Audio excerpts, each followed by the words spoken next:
it's amazing how much TJ Edwards has improved. And he's one of those guys, and I'm sure you've seen Dave, and Marcus Epps is in this conversation as well. He owns his own gym.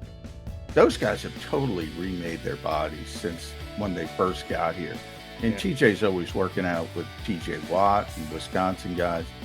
You work out with the Watts, you're going to get a little boost there. He is a heck of a football player. I mean, it's amazing how quickly that happens. And so much of like the reason people were doubting it was just because the 4.78 4.78. That's what he ran. It's like,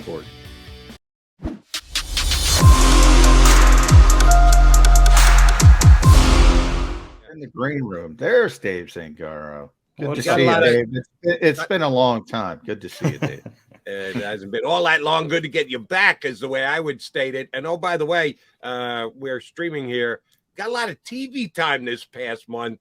It looks like you just got a haircut. You're looking good there, brother. We're gonna make you into a TV star.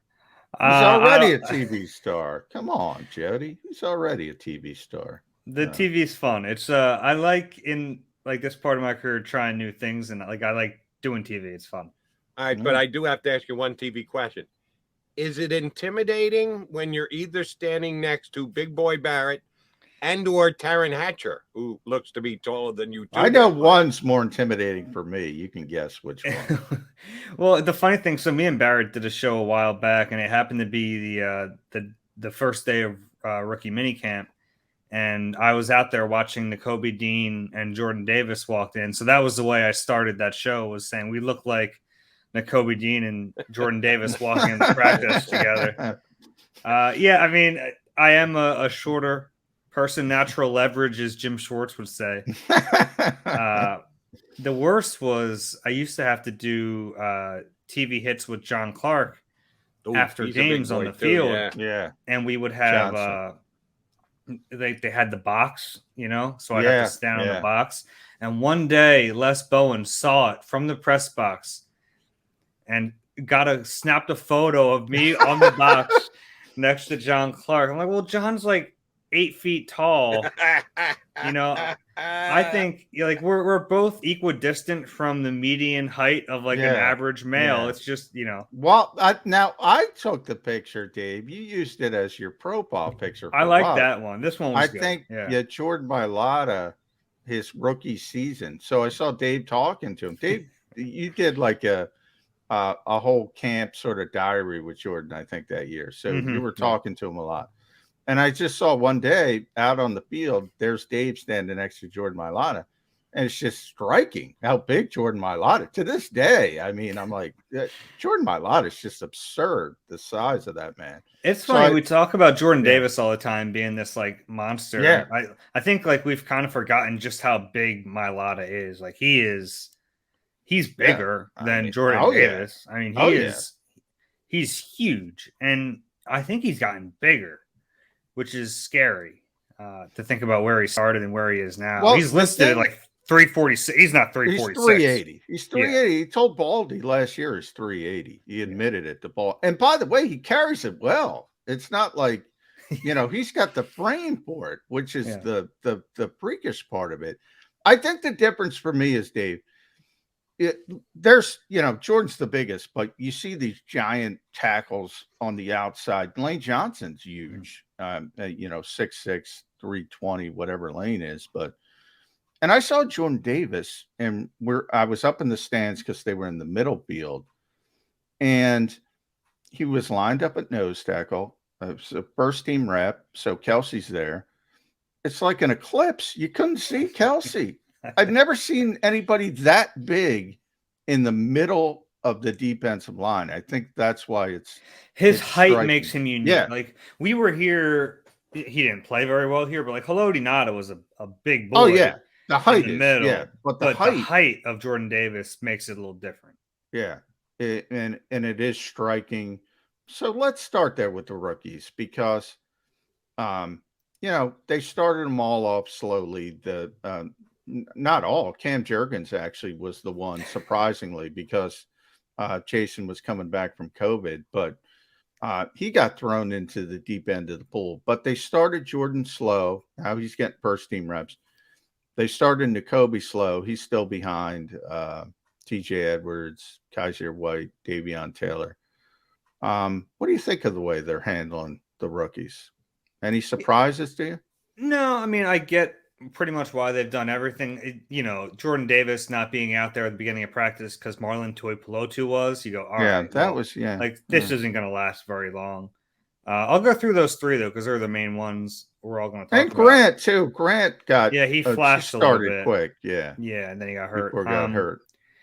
Jordan Davis was a little quiet the first few days, but that's kind of to be expected. On Monday when they put shoulder pads on, he started to show up a little bit. He got some first team reps beginning on Saturday for the first time. So they've been integrating him more, and now he's consistently getting first team reps. He's flashing a little bit in those reps. I think he's starting to, and in the one-on-ones, he's just really fun to watch. The things he can do at that size makes no sense.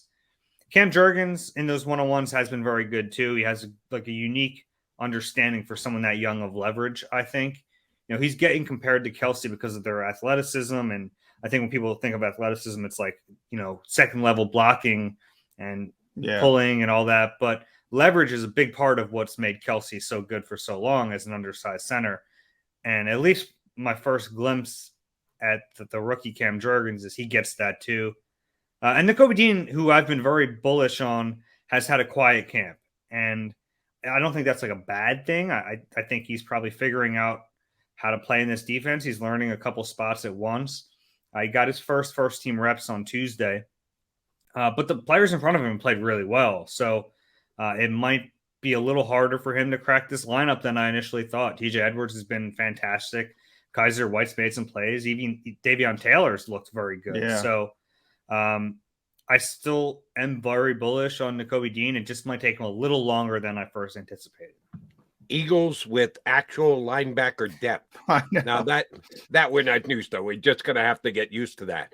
I want to get your take on something John said first hour of today's show that kind of scared me a little bit. I certainly believe McMullen knows what he's talking about, but that the Eagles, like a lot of teams in the National Football League, don't worry about a quarterback making progressive reads. That it's more a concept game than it is a read game. Here's what we're going to emphasize. Here's what we want the quarterback to do. And then we're just going to plug in the one or two players that are going to give us the best chance to move the football down the field.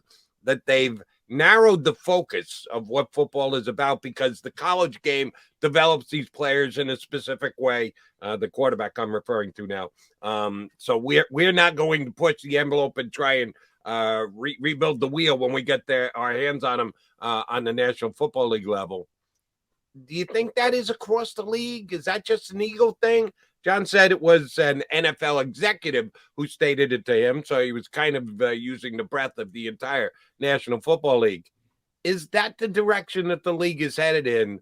Let's teach concepts rather than have faith that our quarterback can actually, on a given play, drop back and pick the spot that best is to deliver the football.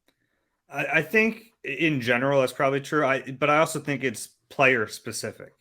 Like if you have a player who can do that at a high level, you're not going to not do it, But in the Eagles situation, they have a quarterback. They're best suited to kind of narrow that focus. And that's what they're doing. And it's not that hard to figure out what the focus is a lot of the times. They have certain players on this offense, and they grew by one player this offseason with A.J. Brown that they're focusing on getting the football to. And and A.J. Brown is a guy who, and I've asked Sirianni about this, and he kind of made it a general thing, but it's more specific than that. A.J. Brown's the type of player you scheme. Like you scheme up and you try to get him involved in certain specific ways because he has a very unique skill set. And that's a lot of what their offense is going to be. It's, there are going to be AJ plays, and there are going to be Devontae plays, and there are going to be Dallas Goedert plays in this offense. And that doesn't mean that on any given play, they're not going to let Jalen go through the reads and get through the progressions, which is something I still think, even with the narrowed focus, he needs to get better at. Even on those plays, like if the first read isn't there, Yeah, he has to get a little deeper into it. But in general, yeah, I think John's probably on, especially in this case. And I haven't, I'll be honest, like my focus is pretty narrow too. I'm really watching this team, and I don't put a ton of time into watching what the rest of the league is doing in those areas. But with this team, I think that's certainly the case.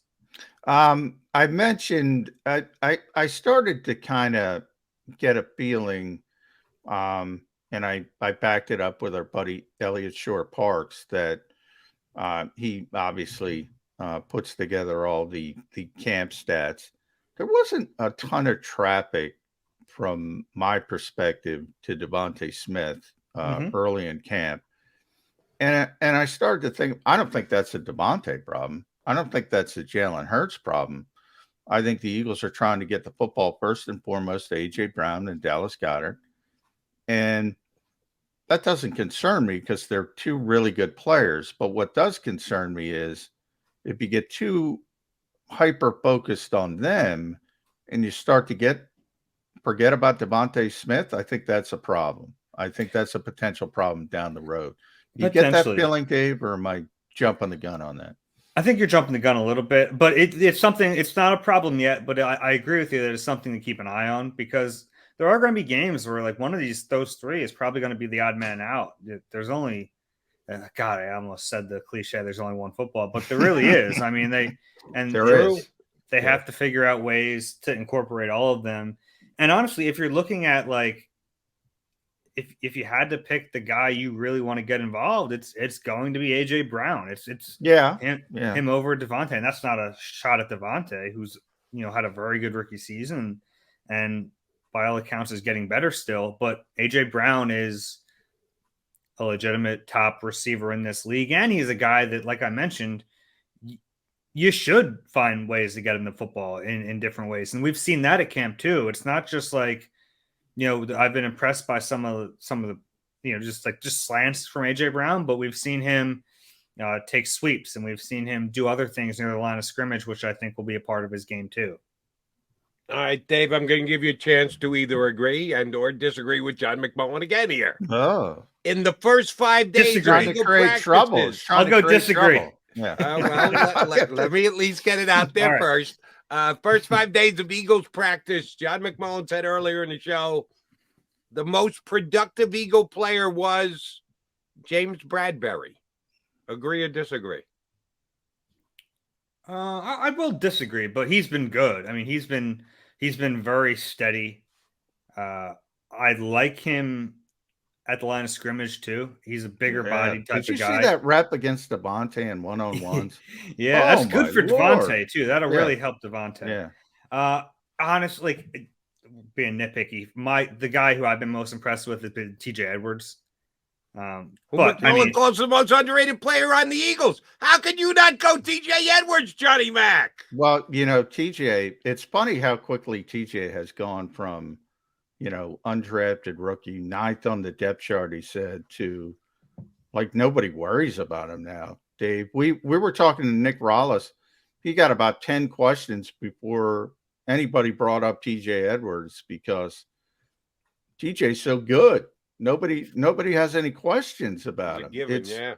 It's really amazing to see how that has turned so quickly. And now he seems to be getting the veteran star treatment. Like they're putting him on a pitch count. Like when Nakobe got some first team reps, that's because, hey, TJ, take it easy. We got to keep you healthy. It's amazing how much TJ Edwards has improved. And he's one of those guys, and I'm sure you've seen, Dave, and Marcus Epps is in this conversation as well. He owns his own gym. Those guys have totally remade their bodies since when they first got here. And TJ's always working out with TJ Watt and Wisconsin guys. Yeah. You work out with the Watts, you're going to get a little boost there. He is a heck of a football player. I mean, it's amazing how quickly that happens. And so much of like the reason people were doubting it was just because the 4.78. 4.78. 4.78. That's what he ran. It's like, it's frustrating for him he still hears about that. Yeah. And like, what else does he have to do? He's good in coverage. I know. You know, people, like, you see a 4.78, you go, he probably wasn't good in coverage. No, he's good in coverage because his instincts are so next level. And he's been, if I had to pick one player who I've been, you know, who I think's been most productive, it will be TJ. But Bradbury's a good choice. I think Marcus Epps, you mentioned him, has been very solid. Very, very solid. He's not leaving the field this year. On offense, I don't know if there's been Dallas Goedert. Dallas has been good. Dallas has been very good. Miles has been good, despite the second team reps. Who's that? Miles. Well, you have a couple drop passes. Yeah, he had like a triple catch on day one. He had a drop yesterday in the flat. We know he needs to work on that, but he's running harder than I've ever seen him run. Yeah. All right, let me follow up with DJ Edwards, because last year, I about 2 or 3 weeks before the Eagles cut a new contract with him and extended him into this year, mentioned, you know, this is a perfect fit for Howie Roseman. Howie loves to do those in advance, get a slight team favorable rate because you make the commitment, you go to the player rather than have the agent come to you. And damn if they didn't get the Edwards done like 3 weeks later. Did Howie actually make a mistake? Should he have gone more than a year? Because that's all they did. That's all they needed to do. So that's all they did was a year. Should they have extended TJ Edwards more than that? Well, they could have. I mean, it was technically a contract extension. It was a 1-year thing, but he was about to be a restricted free agent. Yeah. So, I mean, I don't know if they could, but you might know this, Dave, because you're well versed on contracts. I meant to ask Joe Corey about that. Because TJ was undrafted, and as you mentioned, those are 3-year contracts. Yeah. When can they? Yeah. When can they get the multi? Yeah. And I forgot to ask. It doesn't come up very often. Yeah, no. It doesn't. No, that's what I'm saying. I don't know if the Eagles could have. But I have to check on that. And Dave's very well versed. In any case, he was gonna be here this year. Yeah. And they would have had a decision to make of what level tender they would have offered him. I mean, the way he played last year, he's probably a second round tender. Well, that's essentially they gave him the second round tender early, essentially. Pretty much what they did. So I think it was a smart decision, but he's a guy who would, if we see last year was Jordan, I think Jordan Mailata the day before the regular season. If we see a day before the regular season extension, it might be TJ Edwards. They have a few of those guys who could be, during the the sweat and all that draft class of Vontae. They have TJ Edwards, Marcus Epps, and Miles Sanders is the big one. And I wouldn't rule that out if he starts off pretty strong, getting an extension done with him. Yeah. How quickly Bradbury, if he starts playing well? Do you start talking? That one might. Yeah, that one might. He might want to bet on himself, but and he might be wise to do that. He's in a different place in his career than those other three. Those other three haven't gotten contract yet. He's gotten the contract, and he's running out of time to get another big one. So now he, to me, is more the Tim Jernigan. Remember Tim? I think Tim. I miss Timmy Jernigan, by the way. Yeah. I think they signed Tim to 1 year, if I recall, to begin with, and then he played really, really well. Well, they traded for him. And they gave him the extension. They gave him an extension in season, then he got hurt, unfortunately. But he played the really, most mysterious injury in Eagles history. Yeah. During that one off season. Yeah, and I think that extension would have been fine if he stayed healthy. He was a pretty good player. Yeah, he was. Wasn't the same player after that. Yeah. Tim Jernigan, by the way, in his first training camp, he did the Army roll from they shifted on the defensive line. Yeah. And he did the old tumble and roll and get back in his stance. The last time I've seen that on a football field was Tim Jernigan. I'd like guys to bring that back. That's a fun play. It doesn't do anything, but if I'm an offensive line and I see what the hell? What's going on here? Yeah, but there's the possibility that you can get hurt, and the National Football League is all about not getting hurt these days. So you can wish for it, Zangaro. You're not getting it anytime soon. I'm going to talk to Jordan Davis about this. See if I can get in the pretty much guarantee you that. All right, then I'll go down that road for you. One of my favorite questions, the hypothetical question. First game of the year in Detroit against the Lions. Jalen Hurts forced out of the pocket, turns it upfield, takes a hit, a devastating hit. Oh, no, the National Football League, they actually hit. Someone comes and absolutely just demolishes Jalen Hurts into the Eagle bench, who takes out the legs of Gardner Minshew. And both are laying there on the ground. Oh, my God. This is quite the hypothetical. Wow. Yeah, it's a true hypothetical. Who's coming in to take the next snap for the Eagles? Is it A, Reed Stinnett? Is it B, Carson Strong? Is it C, Greg Ward? Because neither Reed Stinnett or Carson Strong were activated for the game, and the Eagles went with just two quarterbacks. Might go Britton Kobe. He played quarterback in high school. We don't know that he's going to be activated week number 1 either. Or is it going to be Miles Sanders in the Wildcat? What way are the Eagles going if they lose both of their quarterbacks in a play against Detroit week 1? That's a long way to say Carson Strong has not looked good. That was a roller coaster. I thought I was getting a Jalen Hurts question. Then I thought I was getting a Gardner question. Then I thought I was getting no. Honestly, who comes in at that point? Somebody who is not here. Basically. Yeah. Well, I don't. So I'm going to sidestep the question. I know what you're getting at, but they're not going to have 3 quarterbacks active on game day, no matter who the third stringer is and who, if he's on the practice squad or not. So it'd have to be someone on the roster to be the emergency quarterback. So if Greg Ward's on the roster, it would be him. If it's not Greg Ward, they'll have to figure that out, who the emergency QB is going to be. TJ Edwards, high school quarterback, not a very good one by his own admission. Hey, Lane Johnson. I know I went far afield to get to the question, but thank you both for understanding what I was doing. But now let me make it practical.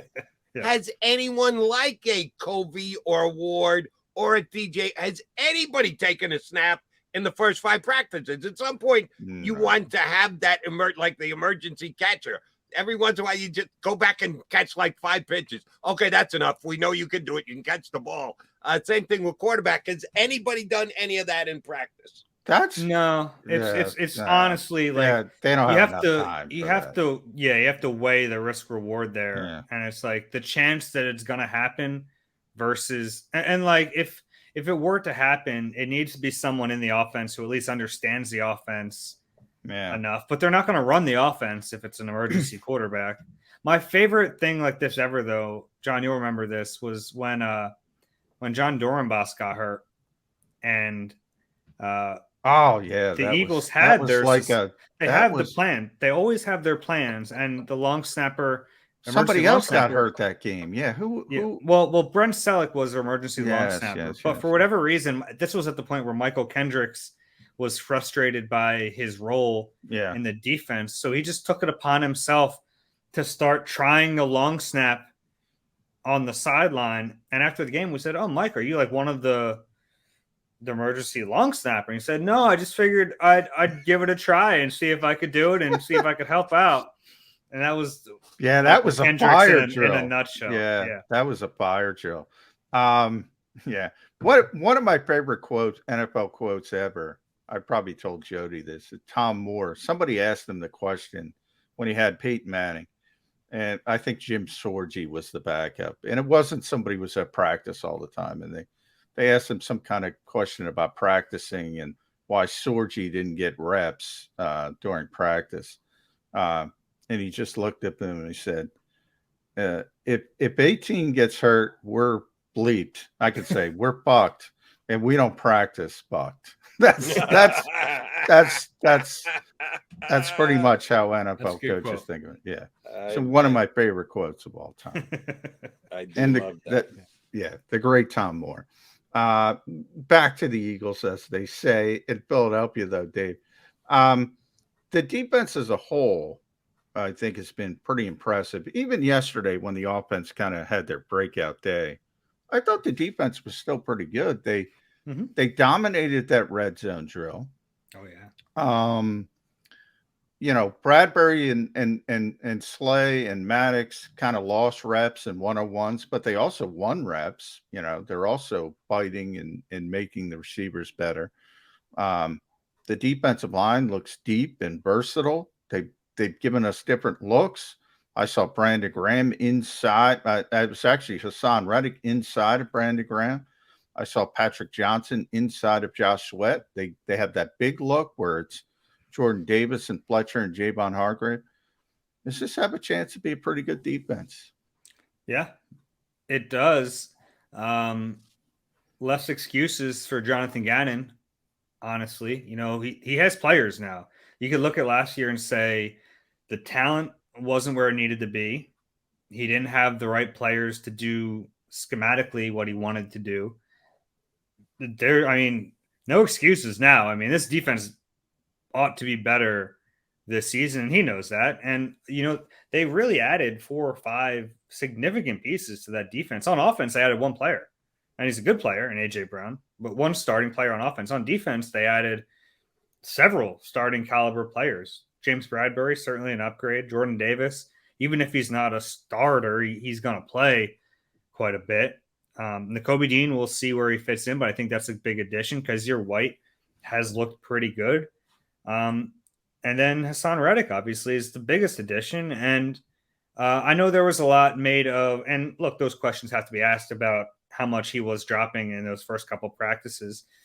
Ideally, he doesn't drop that much, right? Ideally, he's a pass rusher, and I think he will be. So they have to practice it. Yeah. Because there are moments where, yes, he's going to have to drop in coverage. There have been moments in the last few years where Derek Barnett has to drop in coverage based on what they're doing. Yeah. So I compared it to a power pitcher in baseball, Dave. It's like if you have a guy throwing 100, he doesn't throw all fastballs. You got to throw a curveball in there occasionally. Yeah. So I'm with you. I thought people looking at Hassan Reddick, he's going to. It's a fair question to ask because I think you can get into that trap like early in his career, and like his career has shown you the blueprint for how to use him. Yeah. Yeah. More than a lot of other players. But early in his career in Arizona, they were trying to make him an off-ball linebacker. That to me was a misevaluation. And then they kind of figured out. They said, which was always kind of weird that they did that, by the way. Yeah. Because gosh, he was a pass. Why he was athletic enough to play off ball, and the fact that it took them 2.5 years to figure out that he was better suited rushing was wild. So I don't think Gannon's going to make that same mistake. Last year with Carolina and Dave's back, I think it was 73 times he dropped into coverage with Carolina last year. Just over 70. Yeah. The smallest percentage of his career. Yeah. I think a similar number here would be fine. If it gets to 140, then I think there's some reason to criticize Jonathan Gannon. Right. And I believe Gannon more so than I do Sirianni in the attempt to disguise what you're actually doing pre-snap. And that I think Jonathan Gannon puts more of an emphasis on it than Sirianni does. Because if John is right about they're teaching system rather than reads, then you can figure out the Eagle offense easier than you can figure out the Eagle defense. All right, last one for me, Dave, since you evoked his name, and out of fear that I will be once again chastised because I chastised the player. How good is Derek Barnett going to be this year? He's going to be an average player because he's an average player. Yeah. It's at this point, we know what he is. I think when you talk about Barnett, you just have to, at this point, remove the first round pick thing. He's obviously an underwhelming first round pick, but he's also not a bust.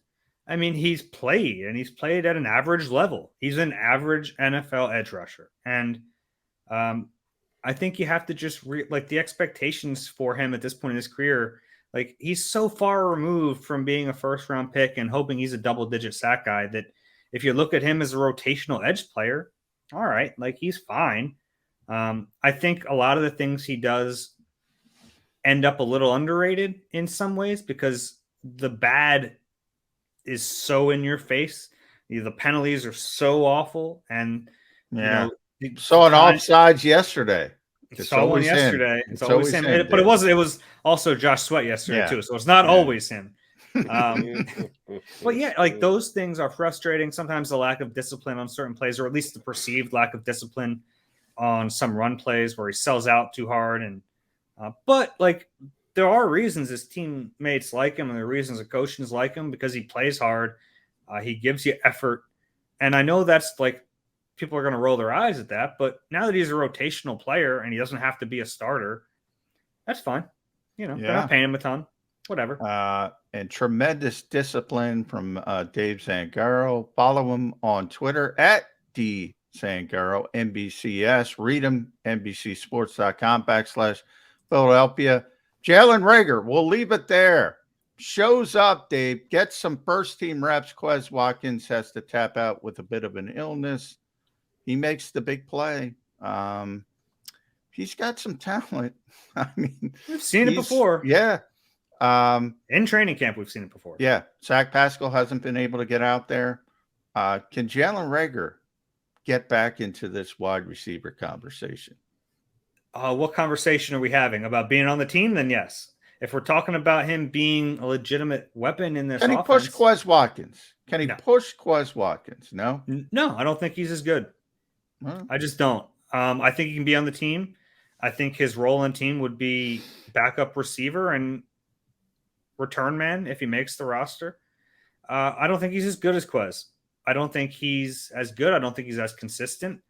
And that's the key for him. We see flashes. Yeah, he's definitely not as consistent. Yeah, and that's what matters. It's like he can't flash and then be a complete liability on the next snap. It doesn't work that way. The best drop he could make is dropping his phone somewhere. Yes. Get rid of that thing. Yeah. I think there's some talent in there, but he has to prove it at this point. And yeah, it can't just be one play. I still think he's a change of scenery guy. I think it would be better for him. It would be better for the Eagles, but it's hard to give up on a 2020 first round pick that early. I mean, yeah, no, you're right. And I still think he's going to be on the roster. Maybe I'm crazy, but. All right, then let's finish on this note, Dave. Who's got a better chance, as small as it is, to actually be cut and not be on this roster released by the Philadelphia Eagles? Poisoning himself, Jalen Reagor, or got food poisoned, Zach Pascal? Whose poison could actually end up putting them on the DFA list? No longer a Philadelphia Eagle, Pascal or Reagor? I kind of lost the track of that question, but I'll answer this. Who do you think's more likely to be cut? More likely to be cut, Pascal or Reagor? More likely to be cut, probably Reagor. If you're and we'll have to see. I mean, Pascal has to practice at some point. He's missed. Yeah. It wouldn't take much to move on from Zach Pascal from a financial standpoint. It wouldn't, but he is the coach's favorite player. And but you know what? The coach likes Deion Kane. Eddie Kratz said he thought Pascal could be cut. I said no chance. There is no chance Nick Sirianni is cutting Zach Pascal. He's keep him in his hospital bed with food poisoning before. I put it at 1% when camp started, and now it's probably 10, 11%. Okay. The coach likes Deion Kane as well, Dave. And Deion Kane's quietly had a good camp. Yeah.